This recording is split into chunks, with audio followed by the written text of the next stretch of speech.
We are trying to understand the brand new Lumix Mark 2X.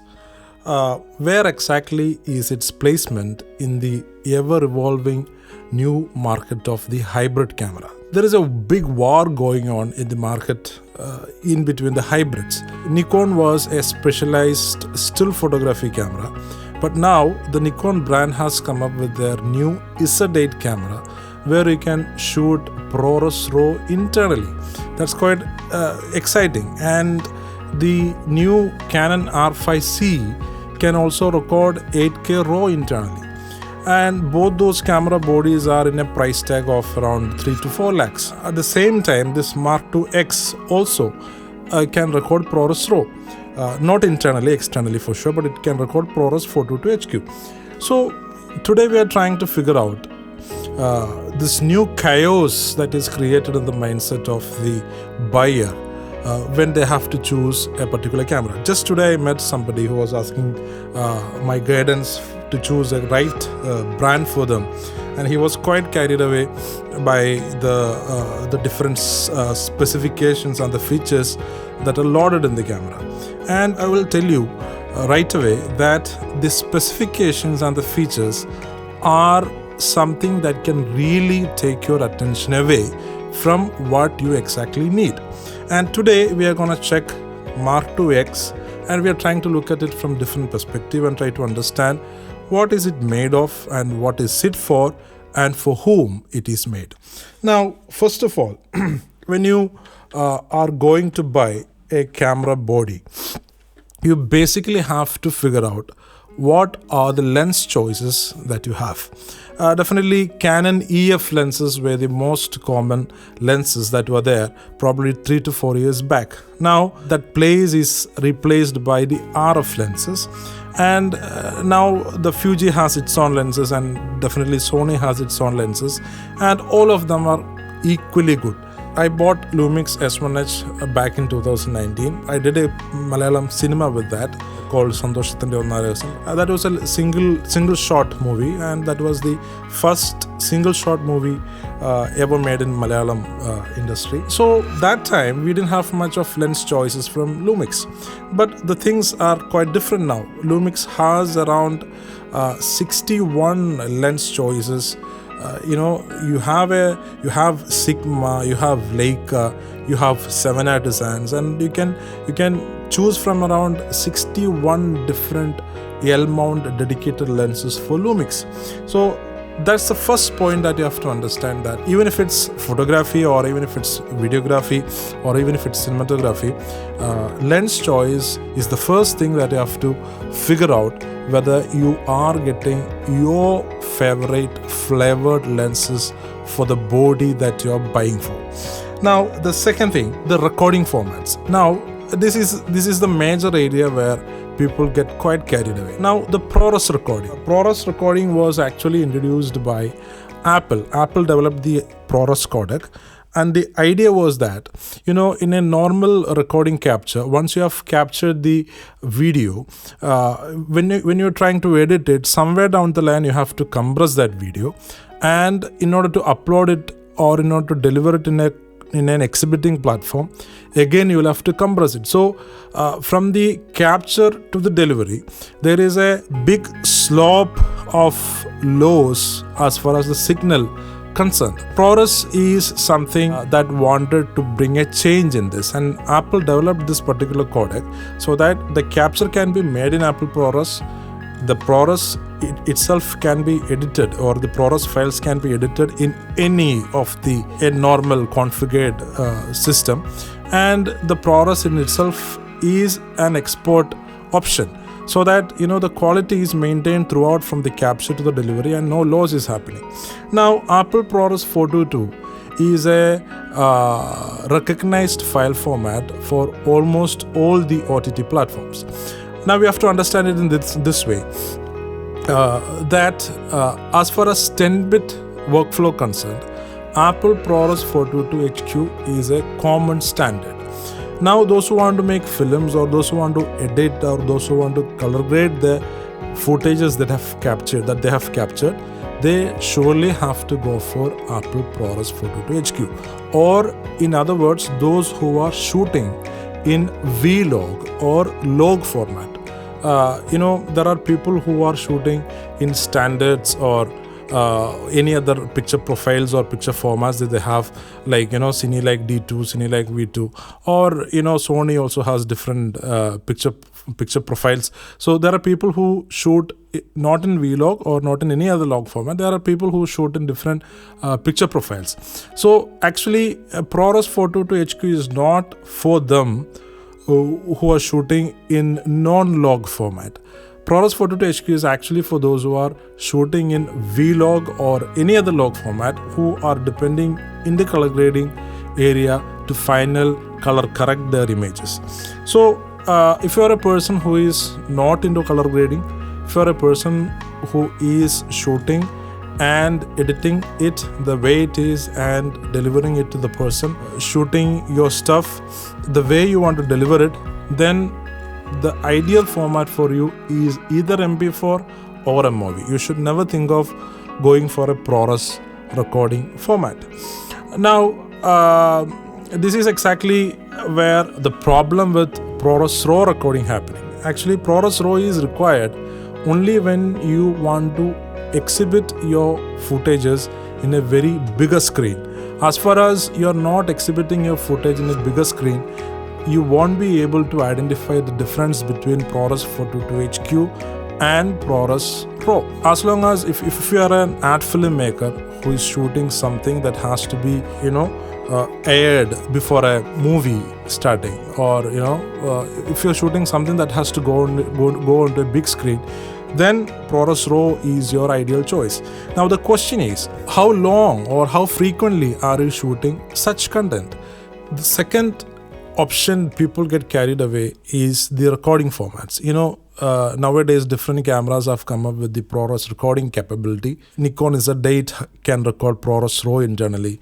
Then this R5C from Canon can record 8K RAW. Now when these small form body cameras have all these capacities that only Red and Arri or the bigger form factor camera could do, people really get confused as to which camera they should go for, especially whether they should choose something with a ProRes Raw recording capacity or something that can only shoot with a MOV.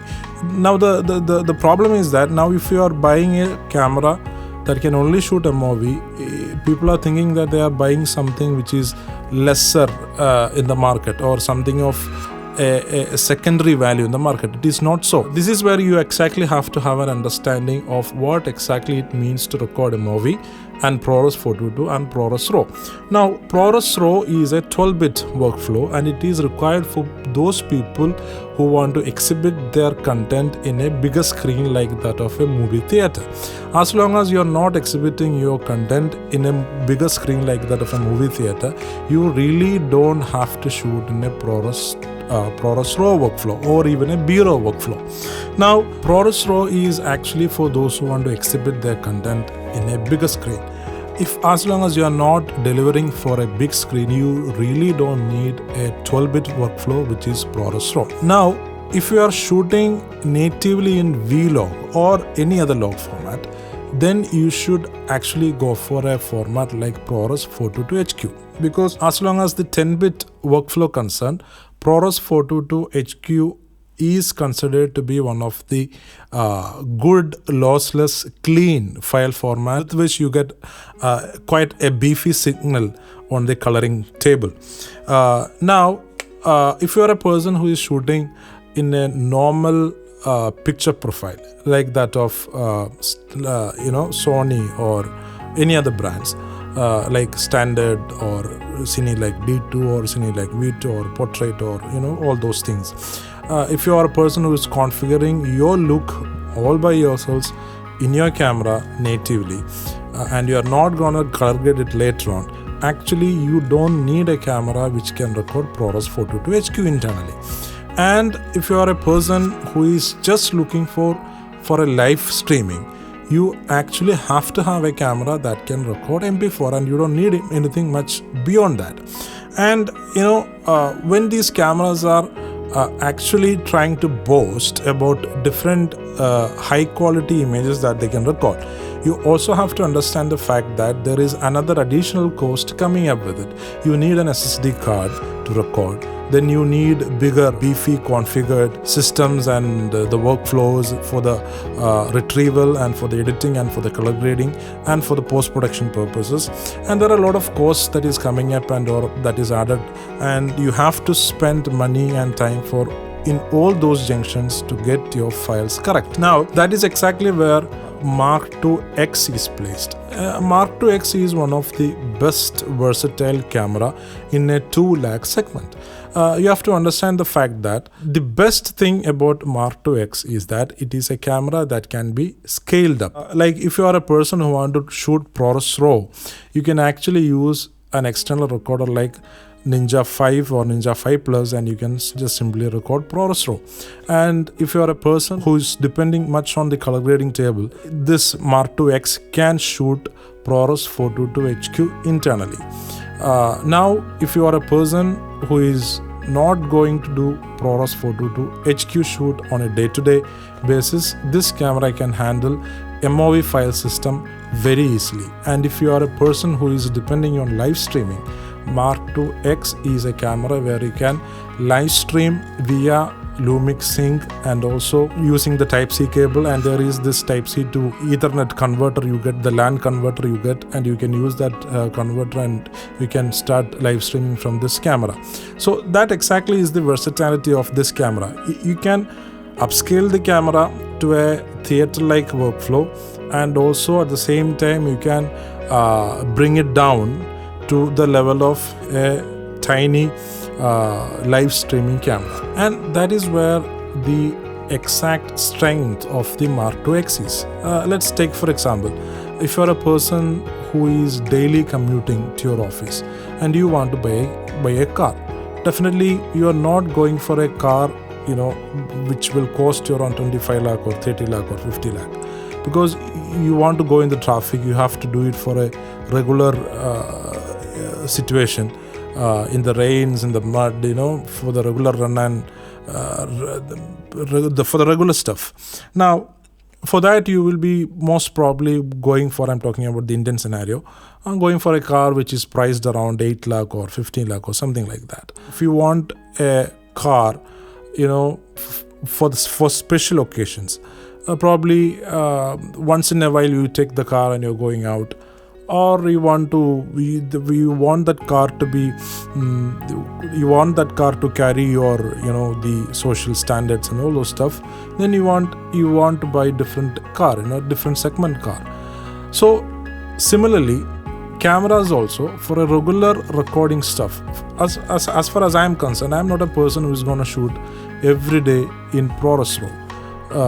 My regular workflow is Prores 422 HQ. Otherwise, if I am shooting in Red or ARRI, I am going for ARRI Raw or Red Raw. Prores Raw is actually a mid-range file system or a workflow for the people who does not want to spend a lot of money later on in the post-production. So this is exactly where the strength of Mark II X is. This camera can be scaled up to fit into a workflow where you want to deliver your content to the big screen, and you can shoot it for a regular wedding segment and use it, onboard color grading tools like Realit and all those stuff. And you can even use it for a live streaming purpose by shooting it in MP4. So let's have a quick look at what else is there with this Mark II X camera. So my first voting for this camera is for its versatility. This is a camera that can fit into any different segment or any workflow, be it cinema workflow, live streaming pipeline, or be it a wedding workflow, or for a content creator. Mark II X is a versatile camera. Let's have a look at the core features of Mark II X. This is a 24.2 megapixel sensor, which simply means that you can shoot amazing still photographs with this sensor. And this comes up with an L-square processor. Now Leica and Lumix have combined their technologies together and produced this new chip, which is called L-Square, which can actually process much faster than its predecessor cameras. Now, this comes up with a 6K sensor, which simply means that from full frame or from 6K open gate to full HD, you have different recording formats in APS-C mode and also in pixel mode and also in full frame mode. Now, this is a camera that supports the anamorphic shooting system.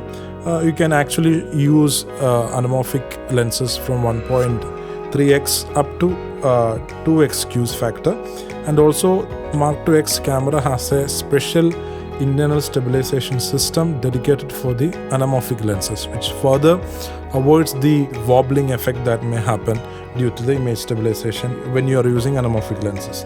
Now, this is a camera that has a very special heat management. It has internal cooling fan system, first of its kind in its segment, and so that you can actually record unlimited 6K unlimited footages, So also the body is very durable and it's very compact. It weighs only 740 grams, and also it has a type A HDMI port, and it comes with an 8-direction very rugged joystick. Then the main interesting point is that S5 was a camera with contrast AF, and now this camera is with the face detection AF with 779 dedicated AF points. And definitely the strength of Lumix cameras have always been its ability to shoot in Vlog and also in V-Gamut. This camera can also shoot in Vlog.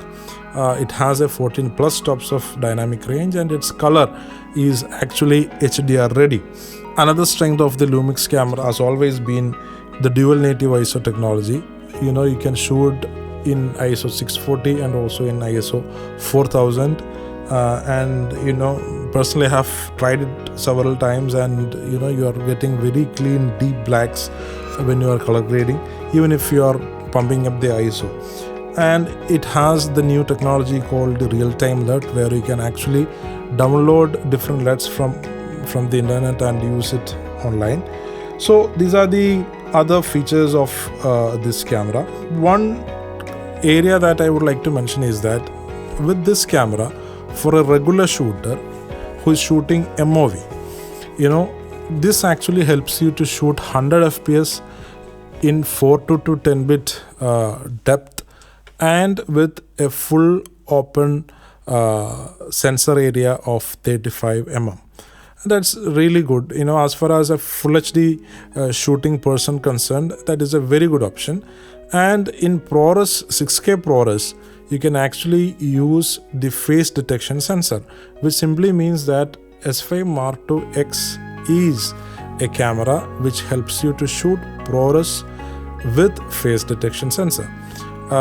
You can get very quick autofocus with that. Definitely there are different cameras that can shoot in the same manner, but the Lumix color system and its dynamic range and its scalability really adds to that point. So these are the main features that you have to consider while buying a camera, or if you are deciding upon Mark IIX. So stay tuned for videos like this. Happy imaging.